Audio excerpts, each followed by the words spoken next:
I want Mylapore to be an example for the entire Tamil Nadu. It is difficult for women to come out and call themselves a politician because in many families where they talk about feminism, at home they don't practice it. I won't say that Vairamuthu is at fault.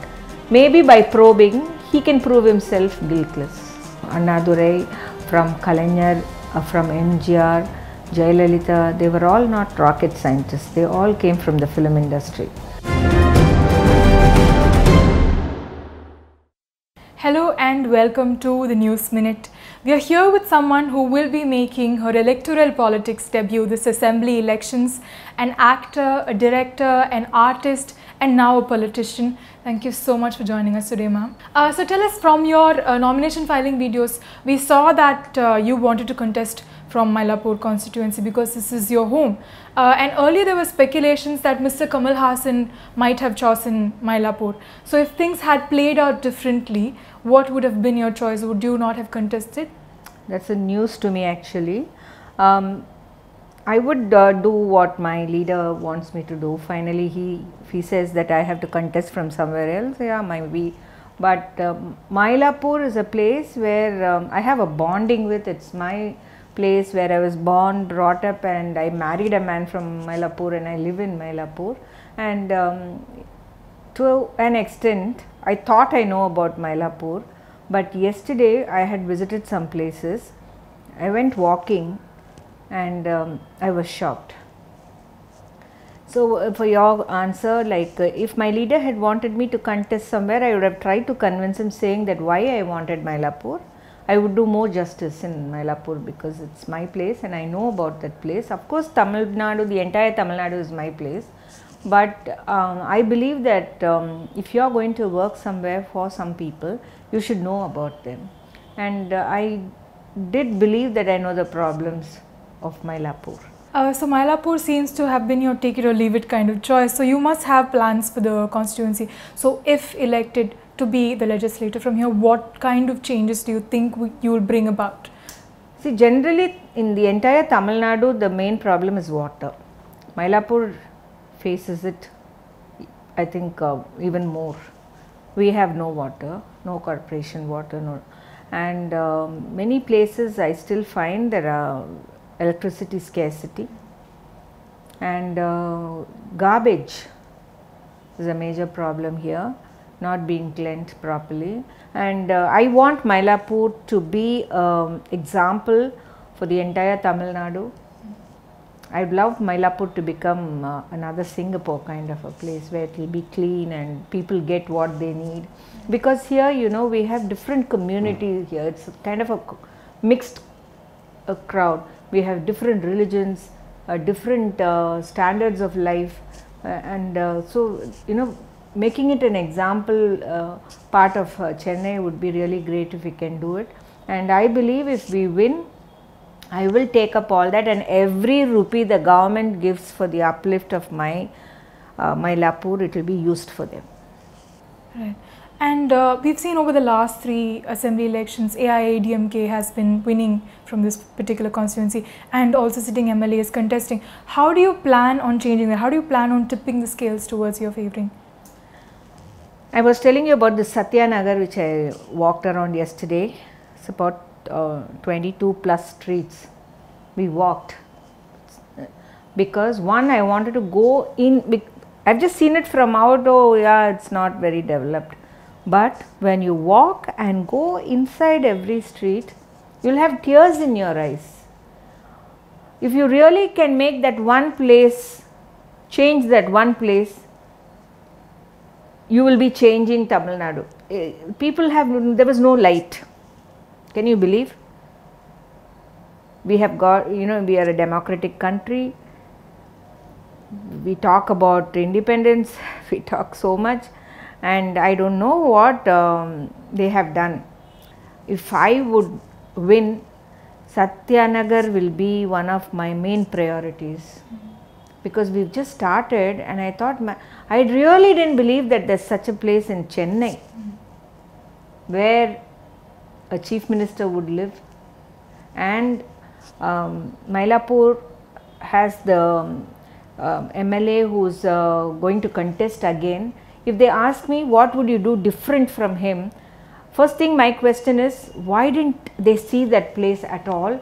And second, that will be my priority. Right. So I remember in one of the conclaves, Mr. Kamal Hassan had said that the Makkalnidhi candidates were not asked to fill. There was no caste section in the filing. Yeah. Do you think this? What do you think about this blinding of this caste? Do you think it is an approach, right approach to even rid the society of caste bias? When you say let's not even discuss about caste. See, we are all in like-minded people in this one matter. Even I don't believe in caste. Like my children want to get married to someone, they like them, fine. I am not even going to ask which caste.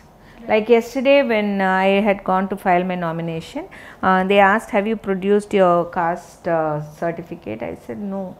It was a little embarrassing for me because I really didn't think about it. I said no, illa na kudukla. Okay. Then they asked, what caste are you? I had to think, because this has really gone out of my head. Then I said, yeah, I think it is this. And then I just called up and I asked my brother, is this the one? He said, yeah. Then I just told them, okay, yeah, it is practice, so I had to give it. Yours is a personal understanding of caste, whatever you said just now.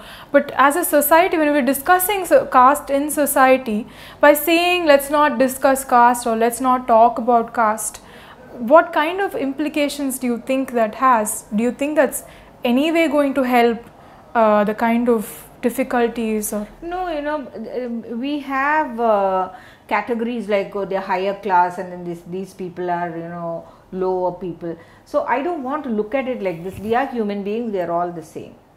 See, like it depends on each one's idea on that, but we Makkalnidhi Mayam, most of us, I wouldn't say everyone, most of us including my leader and I have no belief in caste.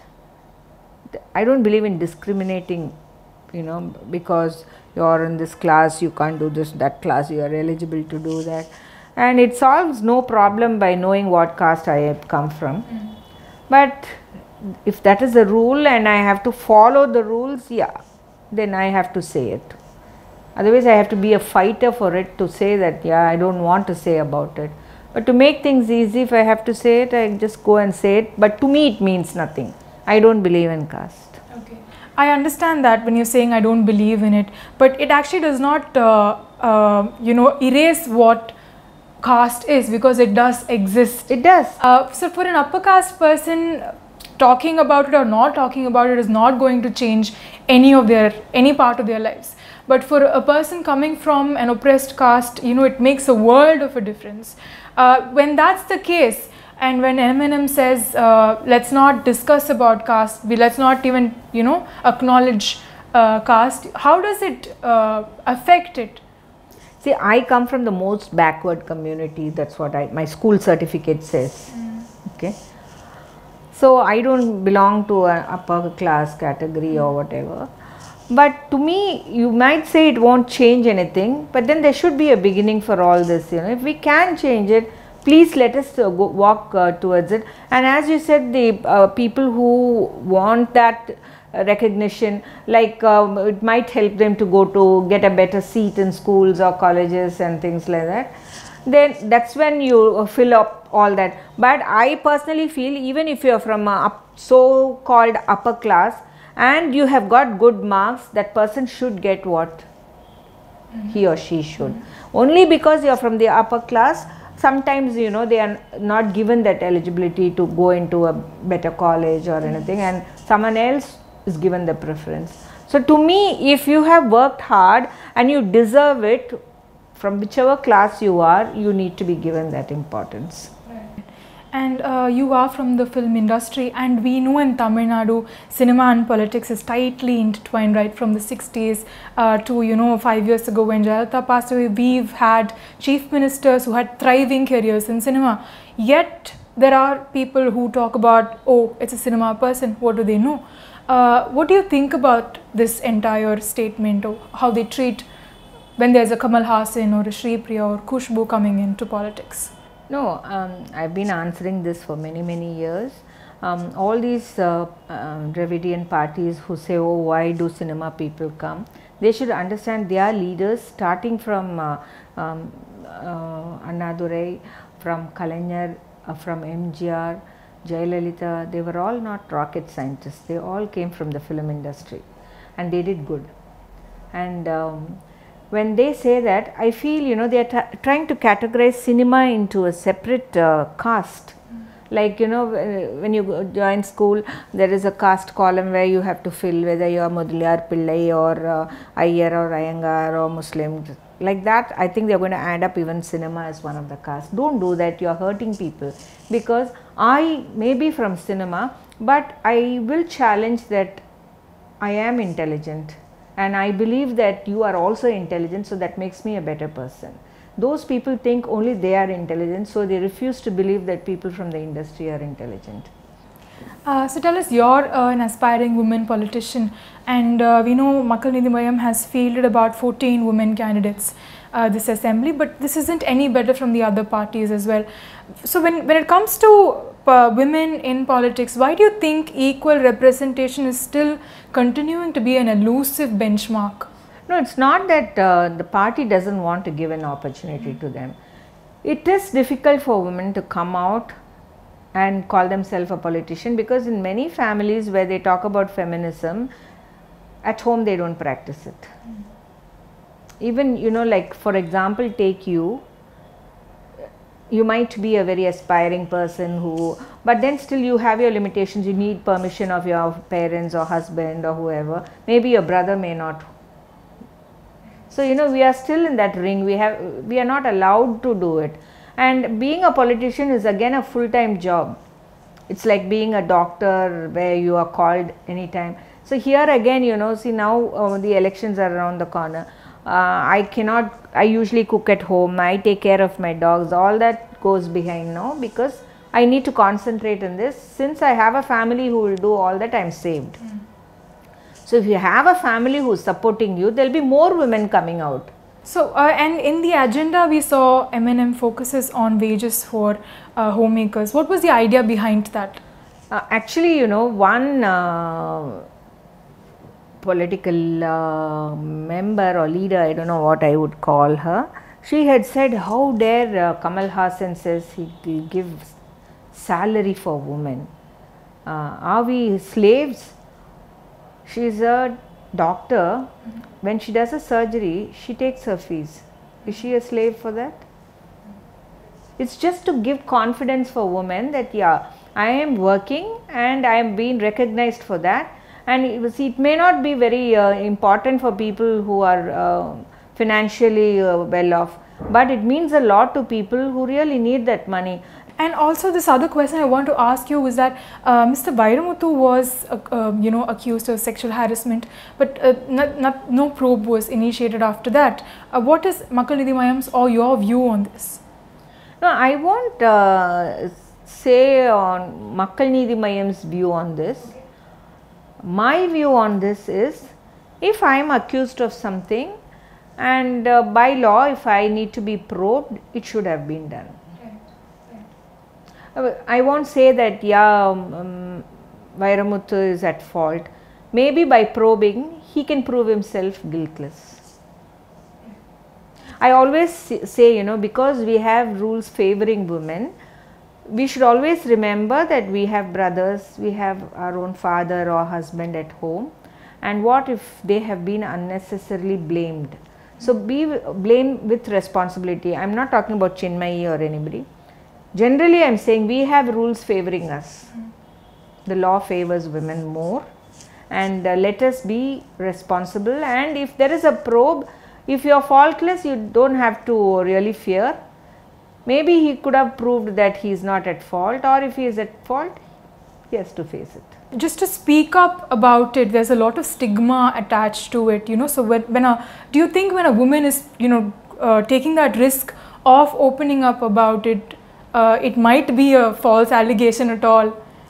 Yeah, that's what, the whole society has to change, because they should not think that because we have things in our favor, like I said.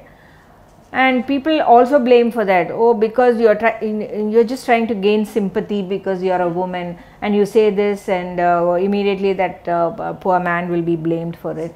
No, there are a lot of things happening, and we are saying maybe unnecessarily doing this blaming game will be very rare. But otherwise, we do face a lot of. In only this matter, there's no age or caste or creed. Thank you so much for joining us today, ma'am.